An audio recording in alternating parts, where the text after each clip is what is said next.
ಮನುಷ್ಯ ಇಲ್ಲದಿದ್ದರೂ ಅವನು ಮಾಡಿದ ಸಾಧನೆ ಸಾರುವ ಗ್ರಂಥಗಳು ಸೂರ್ಯಚಂದ್ರ ಇರುವವರೆಗೂ ಜನರಿಗೆ ಇತಿಹಾಸ ತಿಳಿಸಿಕೊಡುವ ಶಕ್ತಿ ಹೊಂದಿರುತ್ತವೆ ಎಂದು ಮಕ್ಕಳ ಸಾಹಿತಿ ಪಗು ಸಿದ್ದಾಪುರ್ ಹೇಳಿದರು.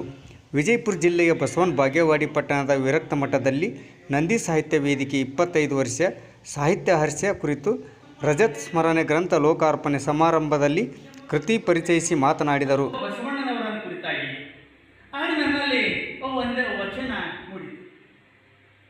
ಆಡಿದ ಮಾತು ಮರೆಯದಂತಿರಬೇಕು, ಆಡಿದ ಮಾತು ಮರೆಯದಂತಿರಬೇಕು, ಬರೆದ ಬರಹ ಅಳಿಸದಂತಿರಬೇಕು, ಬರೆದ ಬರಹ ಅಳಿಸದಂತಿರಬೇಕು, ತುಳಿದ ಹೆಜ್ಜೆ ಮಾಸದಂತಿರಬೇಕು, ಇರಬೇಕು ಇರಬೇಕು ಇರಬೇಕು ಇಂತಿದ್ದರೆ ನಮ್ಮ ಪ್ರಭುಲಿಂಗ ಪ್ರಿಯ ಗುರುಪಾದೇಶ್ವರ ನೆಚ್ಚುವನು ಮೆಚ್ಚುವನು ಅಂತ ತಿಳ್ಕೊಳ್ಳಿ.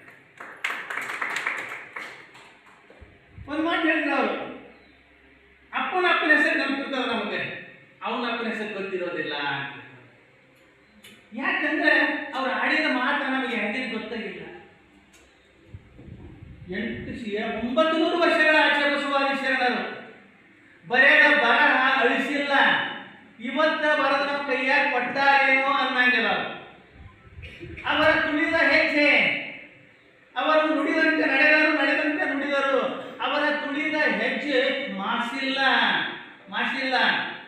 ಅವರ ಬರೆದ ಬರಹ ಅಳಿಸಿಲ್ಲ. ವಚನ ಸಾಹಿತ್ಯ ಬಸವಣ್ಣನವರಾಗಲಿ, ಬಸವಾದಿ ಶರಣರು ಸತ್ಯಕ್ಕನವರೆಗೆ, ಬಸವಣ್ಣನವರಿಗೆ ಹಿಡ್ಕೊಂಡು ಅಪ್ಪಣ್ಣನವರಿಗೆ ಬರೆದಂಥ ವಚನಗಳು ಇನ್ನೂ ಅಳುಕೇ ಇಲ್ಲ. ಅವು ಅಳುಕುವುದಿಲ್ಲ. ಎಲ್ಲಿವರೆಗೆ ಅಳುಕುವುದಿಲ್ಲ ಅಂದ್ರೆ ಸೂರ್ಯಚಂದ್ರ ಇರುವವರೆಗೂ ಅಳುಕುವುದಿಲ್ಲ. ಹಾಗೆ ನಮ್ಮ ಬದುಕಿರಬೇಕು ಅಂತ ಮಾತನ್ನು ಹೇಳಿದರು. ನಮ್ಮ ತುಳಿದ ಹೆಜ್ಜೆ ಮಾಸಬಾರದು, ಬರೆದ ಬರಹ ಅಳಿಸಬಾರದು, ಆಡಿದ ಮಾತು ಬರೆಯಬಾರದು.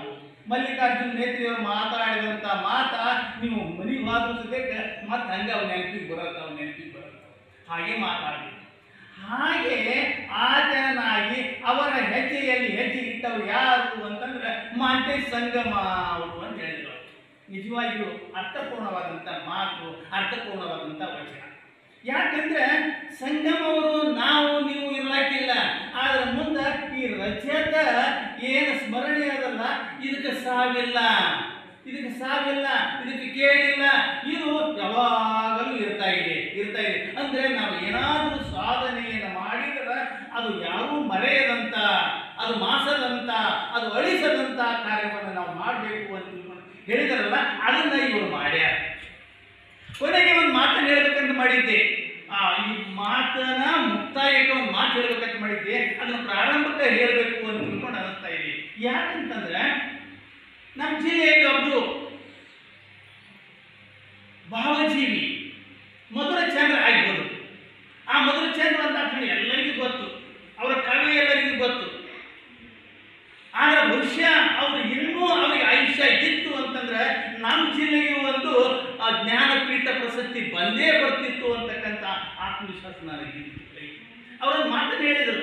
ಯಾಕೆ ಈ ಸಂದರ್ಭದಲ್ಲಿ ನಾನು ಅನಿಸ್ತೀನಿ ಅಂದ್ರೆ, ಯಾರಾದರೂ ನಮ್ಮಂಥವ್ರು, ಯಾರಾದರೂ ನಿಮ್ಮಂಥವ್ರು ಅವ್ರ ಹತ್ರ ಒಂದು ಕವಿತಾ ಅಥವಾ ಒಂದು ಕಥೆಯನ್ನು ತೆಗೆದುಕೊಂಡು ಆದರು ಅಂತಂದ್ರೆ ಅವ್ರು ಅಂತಿದ್ರು, ಅದನ್ನು ಓದಿ ಹೇಳ್ತಿದ್ರು. ಇದನ್ನು ಸ್ವತಃ ಅವರ ಒಡನಾಡಿಗಳೇ ನನಗೆ ಹೇಳಿದಂಥ ಮಾತು. ಅದನ್ನು ಅವ್ರು ಓದಿ ಆ ಬಾಜು ಪಕ್ಕದ ಕೂತವ್ರು ಹೇಳ್ತಿದ್ರಂತ. ಇಲ್ಲೇ ನಮ್ಮ ಚಿಮ್ಮಲಿಗೆಯ ಜೀವಣ್ಣ ಮಸಳೆ ಅಂತ ತಿಳ್ಕೊಂಡು, ಬಹುಶಃ ಹಿರಿಯ ಜೀವಿಗಳಿಗೆ ಗೊತ್ತು ಅವ್ರಿಗೆ ಜೀವಣ್ಣ ಮಸಳೆ ಅಂತ ತಿಳ್ಕೊಂಡು, ಒಳ್ಳೆಯ ಸಾಹಿತಿಗಳು. ಅವ್ರ ಮುಂದೆ ಹೇಳೋರಂತ, ಜೀವಣ್ಣ ನಮ್ಮ ಹಿತ್ತಲದಾಗ ಮಲ್ಲಿಕಂಠೆ ಅದು ನಾವು ನೋಡೇ ಇಲ್ಲಲ್ಲ. ನೋಡು ಅವ್ರಿಗೆ ಅದು ಆಡುವ ಮಾತ, ಆ ಕವಿತಾ ಓದಿದ್ರು, ಆ ಕಥೆಯನ್ನು ಓದಿದ್ರು. ಓದಿ ಏನಂದ್ರಂದ್ರೆ, ಜೀವಣ್ಣ ನಮ್ಮ ಹಿತ್ತಲದಾಗ ಮಲ್ಲಿಕಂಠೆ ಅದ ನಾವು ನೋಡೇ ಇಲ್ಲಲ್ಲ ಅಂತ ತಿಳ್ಕೊಂಡು ಹೀಗಂತಿದ್ರು. ಪ್ರೋತ್ಸಾಹ ಕೊಡ್ತಿದ್ರು. ಆದ್ದರಿಂದ ಇವತ್ತಿನ ದಿವಸ ಈ ರಜತ ಸ್ಮರಣೆಯಲ್ಲಿ ಭಾಳ ಹೂವು ಅರಳ್ಯಾವ. ಅವು ಅರಳಿದಂಥ ಹೂಗಳು ಎಲ್ಲ ಇಲ್ಲೇ ಅದಾವ, ಇಲ್ಲೇ ಕುಂತಾವ. ಇದನ್ನ ಆ ಮಲ್ಲಿಕಂಠಿಯನ್ನ, ಈ ಏನು ನಂದಿ ಸಾಹಿತ್ಯ ವೇದಿಕೆ ಅಂತಕ್ಕಂಥ ಮಲ್ಲಿಕಂಠಿಯನ್ನ ಹಚ್ಚಿದರು ಮಾಂತೇಶ್ ಅವರು. ಹಚ್ಚಿ ನೀರು ಉಳಿಸಿ ಬೆಳೆಸಿದರು. ಆ ಬೆಳೆಯುವುದರೊಂದಿಗೆ, ತಾವು ಬೆಳೆಯುವುದರೊಂದಿಗೆ ಆ ಕಟ್ಟಿಗೆಯಲ್ಲಿ ಹಲವಾರು ಹೂಗಳು ಅರಳಿದಂತೆ ಎಷ್ಟೋ ಜನರನ್ನ ಇಲ್ಲಿ ಬೆಳೆಸ್ಯಾರ. ಯಾವಾಗಲೂ ನಮ್ಮಷ್ಟಕ್ಕೆ ನಾವು ಬೆಳಿಬಾರ್ದು, ನಮ್ಮನ್ನು ಯಾರೂ ಗುರುತಿಸಂಗೇ ಇಲ್ಲ.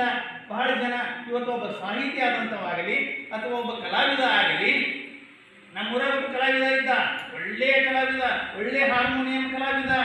ಆದ್ರೆ ಪುಣ್ಯಾಕ ಅದು ಇನ್ನೊಬ್ಬರಿಗೆ ಕಲಿಸಲಿಲ್ಲ, ಹೇಳಕೊಡ್ಲಿಲ್ಲ. ಯಾಕೆ ಅಂತಂದ್ರೆ ಕೆಲವೊಬ್ಬರಿಗೆ ಒಂದು ಕೆಟ್ಟಾಗಿರ್ತದೆ. ತಮ್ಮಲ್ಲಿರ್ತಕ್ಕಂಥ ಪ್ರತಿಭೆಯನ್ನು, ತಮ್ಮಲ್ಲಿರ್ತಕ್ಕಂಥ ಕಲೆಯನ್ನು ಇನ್ನೊಬ್ರಿಗೆ ಕಲಿಸಿದ್ರೆ ಅವ್ನು ಅಂಕಿನ ಶಾಣೆ ಆಗೋದು ಹೆಂಗೆ ಅಂತಾರೆ. ನಮ್ಮ ಶಿಷ್ಯರು